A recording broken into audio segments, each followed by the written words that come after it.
Pues sí, la editorial francesa Fayard acaba de publicar Les Chemins de la Perfección, Caminos de Perfección, antología de textos de Santa Teresa de Jesús que ha seleccionado y traducido la escritora y traductora francesa Aline Schulman.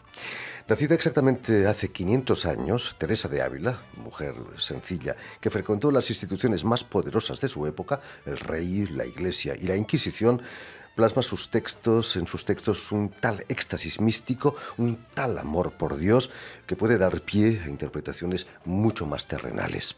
Y para hablarnos de esta antología y de su trayectoria como escritora y traductora, Aline Schulman ha sido tan amable de venir a nuestros estudios. Buenas tardes, Aline. Buenas tardes. Y sobre todo, muchísimas gracias por haber aceptado nuestra invitación. Estoy encantada de estar aquí.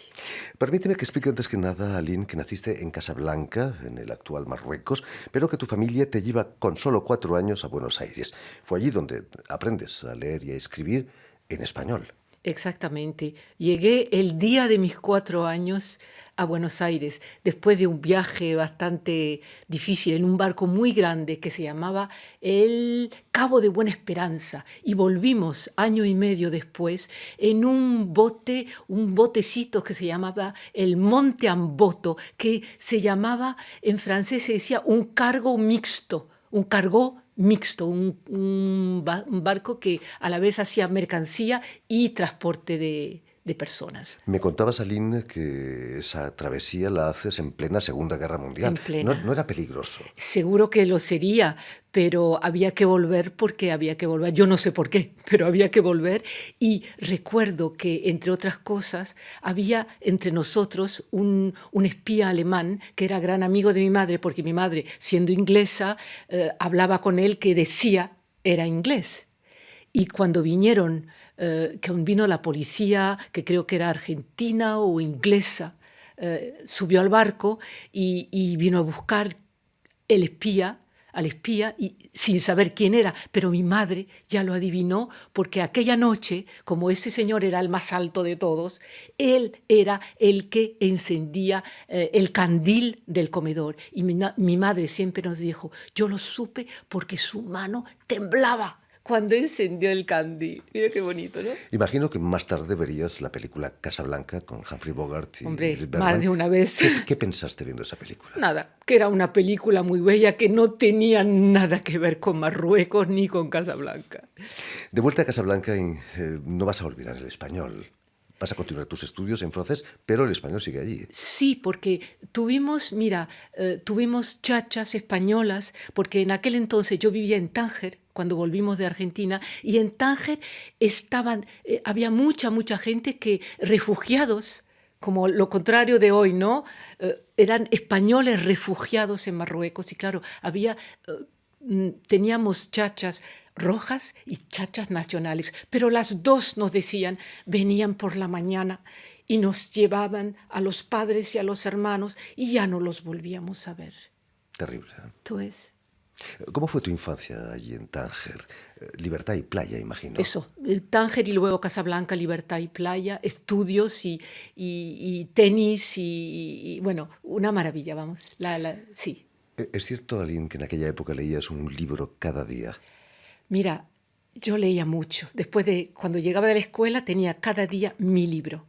Y no iba a hacer mis deberes antes de terminarlo. Así fue siempre, siempre. ¿Cuáles eran esas lecturas de adolescencia? Lecturas, primero fueron lecturas de niña y luego poco a poco todo lo que era, como diría yo, hoy se diría de sexo, ¿no? Pero de lo que olía a sexo, vamos, me atraía mucho. Tus padres no estaban al corriente, por supuesto. No, desde luego. Tenía una hermana mayor que mide de 4 años y entonces yo leía sus cosas.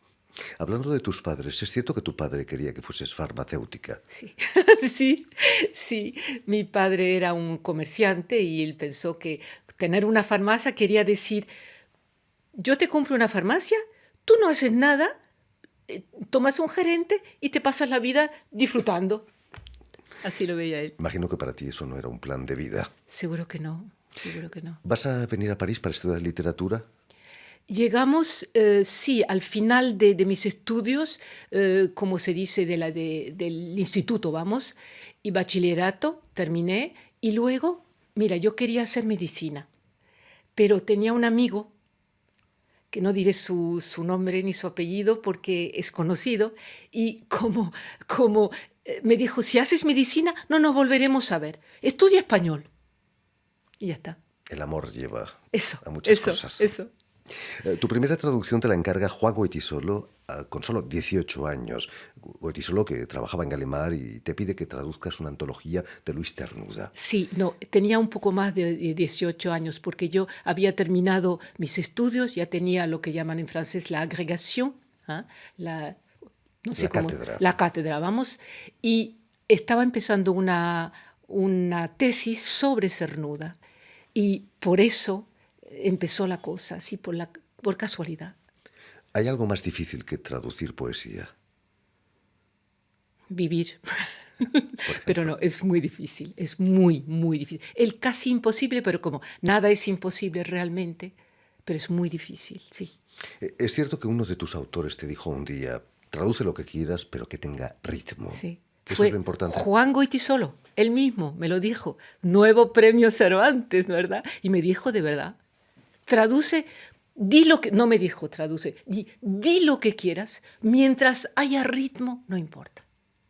En la radio también es muy importante Sí, el me ritmo. imagino. Has publicado, Aline Schulman, una novela, tu novela Paloma, que es el desgarrador relato de una madre que asiste impotente a la muerte de su hija de corta edad. Después de haber vivido esa experiencia, ¿la escritura es la única salida? Depende para quién, supongo. Cuando la literatura, no diría yo la escritura, pero cuando la literatura es para ti el vehículo de cierta verdad existencial, como lo ha sido para mí siempre, la literatura, volcar tu desesperanza en la literatura, te ayuda a seguir viviendo. Me decías fuera de micrófono, Aline, que hoy precisamente habías Sí, releído sí, Paloma. hoy mismo. ¿Qué se siente leyendo Mira, eso? he llorado mucho y me pregunté cómo había yo podido escribir unas frases tan desgarradoras y tan sencillamente escritas, diciéndolo todo así. Espantoso, espantoso. Y al mismo tiempo me pareció bello. ¿Ves tú? Una dicotomía ahí dentro. La pérdida de tu hija la has superado adoptando a otra Mira, niña. sí, me ayudó mucho adoptar a una niña. Ahora yo ya soy abuela, pero como dicen en español, la procesión va por dentro, ¿sabes? Aline Schulman, ¿cómo reaccionaste cuando una editorial francesa te pide que traduzcas El Quijote? Le dije a mi editora, ¿estás loca? Así reaccioné. Es imposible. ¿Y por qué yo? Yo no tenía ninguna familiaridad con la lengua del Siglo de Oro. Yo siendo catedrática y profesora en la Sorbona, me había especializado en poesía contemporánea, ¿comprendes? Y literatura, novela contemporánea. Y de pronto el Quijote, vamos. Pero lo intenté, suponiendo que nunca iba a terminar, ¿no? Pero bueno, intentar. Había muchas traducciones ya del Quijote, pero eran todas polvorientas, imagino, ¿no? Digamos, había como más o menos unas 80, ¿no? Muchas hay. Pero la última que se leía más a menudo era la de 1846. Así que fíjate, se podía cambiar un poquito la cosa, Sí, ¿no? la fecha de caducidad. Eso. Después de haber traducido el Quijote, imagino que te sentías como en casa en el siglo XVI de Santa Teresa de Jesús, ¿no?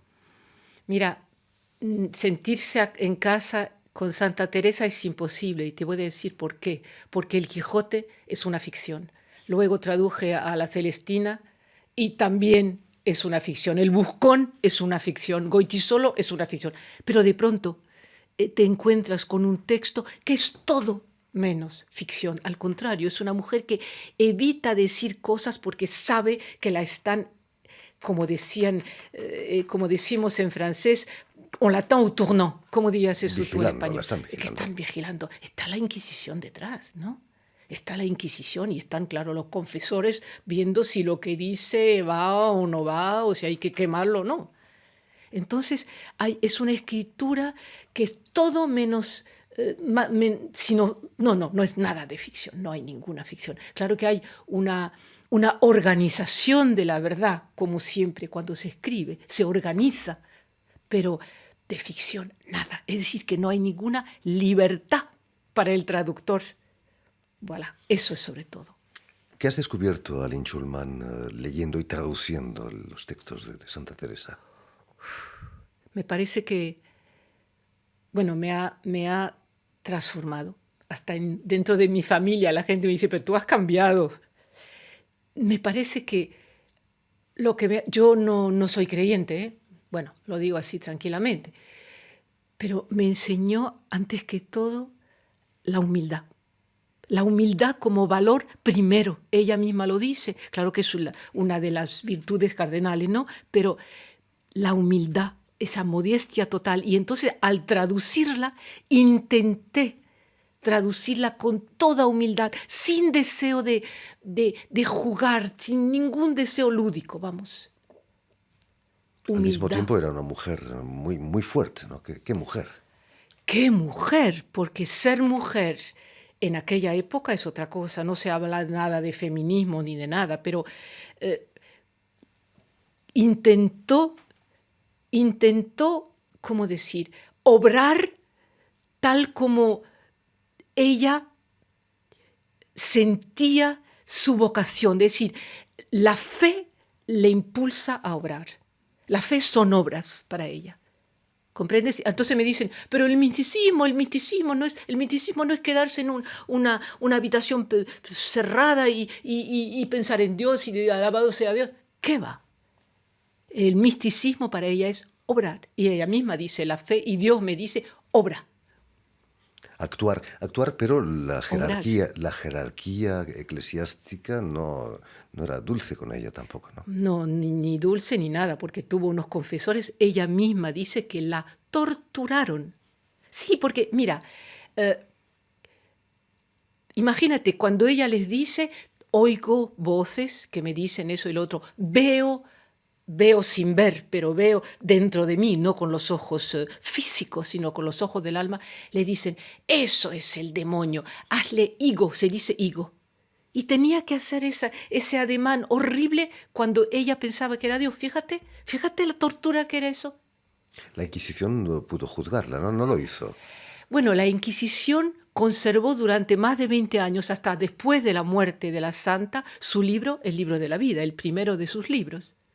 Pero luego no pudo condenarla en absoluto y por fin fue nombrada, bueno, fue santificada, fue beatificada, de todo, vamos.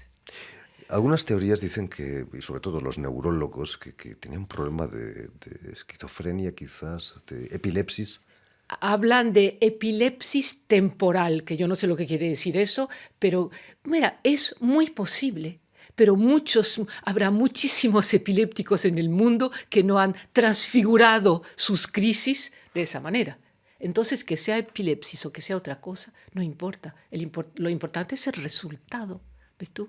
Es decir, la escritura y la reforma del Carmen. Las feministas, Aline Schulman, también han hecho suya la figura de Santa Teresa. Tú no estás muy a favor de eso. No. Yo nunca pronuncio esa palabra a propósito de Santa Teresa, porque no se puede. Es un anacronismo demasiado enorme que en el año 1560 se puede hablar de feminismo. Así que es una mujer que sabía que no tenía ningunos derechos porque era mujer, pero que supo navegar por la sociedad y por el mundo religioso, hasta escribir cartas a Felipe II diciéndole lo que tenía que hacer, lo que el rey debía hacer, ¿no? Eso no se hacía en la época, ¿no? Claro que no, pero ella lo hacía, porque no, a la vez era muy humilde, pero no temía, porque se sentía, ¿cómo diríamos?, dentro del canón de la Santa Iglesia. Ella sabía que estaba ahí. Sabía que corría el riesgo de perecer en la hoguera. Hombre, claro que lo sabía. Y ella misma dice, a propósito del libro de la vida, si le parece a su confesor, porque escribe por orden de los confesores, no escribe porque le da la gana, eso no se hace. Pero dice al confesor, si le parece mal, quémelo. Ya está dicho. todo está dicho. Esta antología lleva el título de Camino de Perfección. La vida de un traductor también. Los Los caminos de caminos. traductor.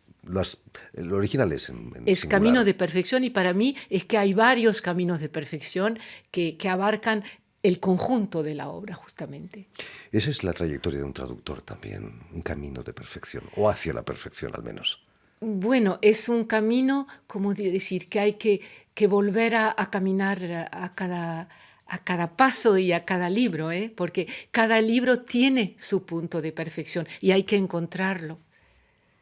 Eso es. Con qué dificultades te has encontrado para seleccionar Ah, partes de los libros de Santa ah, Teresa? si me permite, le voy a contar cómo pasó la cosa. Yo pensaba al principio traducir el libro de la vida, porque era el libro que yo había estudiado cuando estaba estudiando en la Sorbona y me fascinó tanto que me dije, algún día lo traduzco. Bueno, pero empecé a traducirlo y cuando llego a los capítulos que son tratado de oración, de pronto como que yo ya no sabía traducir porque yo no podía traducir.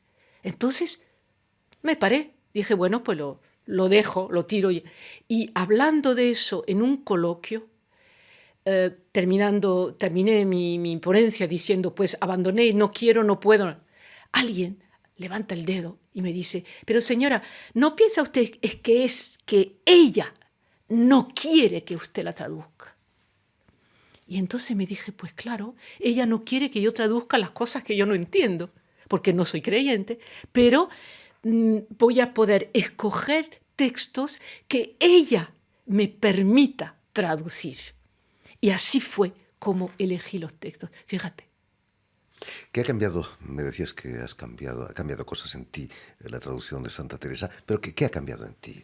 Uy, tal vez no sea yo la mejor, como dije, no sé cómo decírtelo así.